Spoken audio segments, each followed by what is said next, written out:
बहुत ही प्यारी कहानी एक बार ज़रूर पढ़ें। वो गर्मियों की एक तपती दोपहर थी। ऑफिस से मैंने छुट्टी ली हुई थी क्योंकि घर के कुछ ज़रूरी काम निपटाने थे।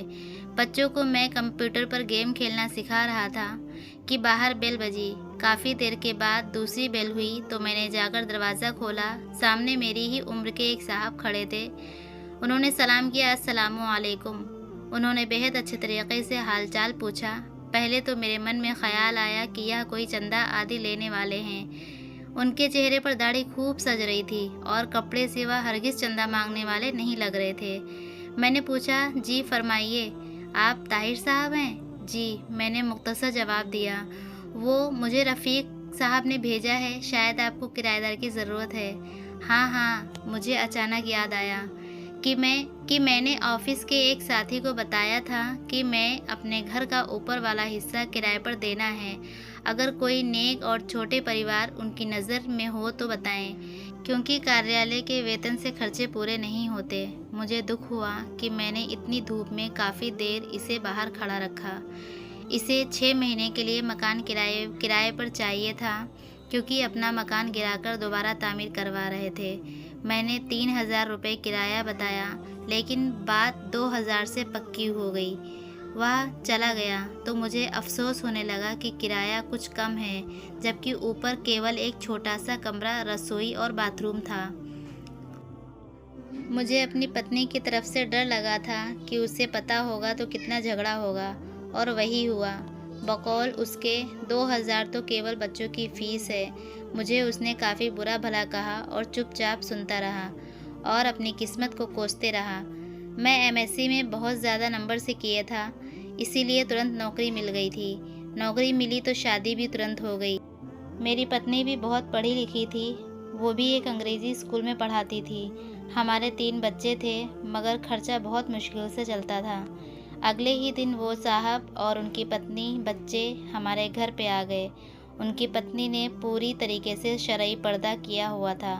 दोनों बड़े बच्चे बहुत ही सुंदर थे, छोटा बच्चा गोद में था। कुछ दिनों बाद एक दिन मैं ऑफिस से आया तो मेरी पत्नी ने बताया कि मैंने बच्चों को किराएदार महिला से कुरान पढ़ने के लिए भेज दिया है। अच्छा पढ़ाती है, उनके बच्चे बहुत सुंदर किरात करते हैं। कुछ दिन बाद जब मैंने उनके एक बेटे से किरात सुनी तो पहली बार मेरे मन में ख्याल आया कि काश हमारे बच्चे भी इतना अच्छा कुरान पढ़ें। एक दिन मैं बाहर जाने लगा तो अपनी पत्नी से पूछ ही लिया कि वह पार्लर जाएगी तो लेता चलूं, क्योंकि पहले तो 2 महीने में 3-4 बार पार्लर जाती थी और इस महीने में एक भी बार पार्लर नहीं गई थी। उसने जवाब दिया कि पार्लर फिजूल खर्ची है। जितनी रौनक चेहरे पर 5 बार वज़ू करने से, नमाज़ पढ़ने से और तिलावत से आती है, किसी चीज़ से नहीं आती।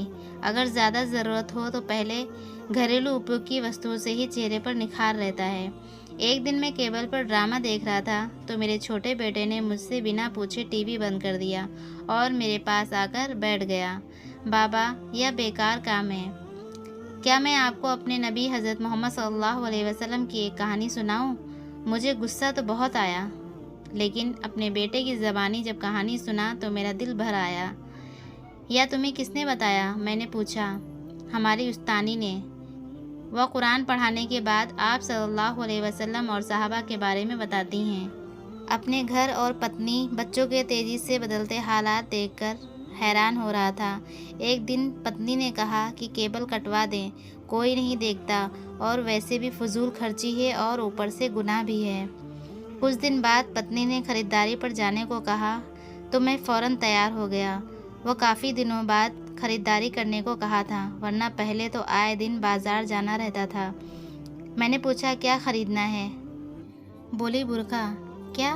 मैं हंसा तो वह बोली, पहले कितने ही गैर शरई काम करती थी, आपने कभी मजाक नहीं उड़ाया था। अब अच्छा काम करना चाहती हूँ तो आपको मजाक सूझ रहा है। मैं कुछ ना बोला। फिर कुछ दिन बाद उसने मुझे काफ़ी सारे पैसे दिए और कहा फ्रिज की बाकी कीमत अदा कर दें ताकि अधिक किश्तें न देनी पड़ें। इतने रुपए की बचत कैसे हो गई? बस हो गया, वह मुस्कुराई। जब इंसान अल्लाह ताला के बताए हुए हुक्मों पर चलने लगे तो बरकत खुद ब खुद हो जाती है। यह भी उस किराएदार महिला ने बताया है। सुकून मेरे अंदर तक फैल गया। मेरी पत्नी अब न मुझसे कभी लड़ती, न शिकायत करती और बच्चों को वे घर पे पढ़ा देती। खुद बच्चों के साथ कुरान तजवीज़ से पढ़ना सीख रही थी। वह खुद नमाज़ पढ़ने लगी थी और बच्चों को सख्ती से नमाज़ पढ़ने भेजा करती। मुझे एहसास होने लगा कि निजात का रास्ता यही तो है, पैसा और सजावटी आराम नहीं है, सुकून तो बस अल्लाह की याद में है। मुझे उस दिन 2000 रुपये किराया थोड़ा लग रहा था। आज सोचता हूँ तो लगता है कि वो तो इतना अधिक था कि आज मेरा घर सुकून से भर गया है। 1 सेकंड लगेगा शेयर करने में। शेयर कर दें ताकि कोई नसीहत हासिल कर सके। जज़ाकल्लाहु खैर। अस्सलामु अलैकुम रहमतुल्लाहि व बरकातुहू।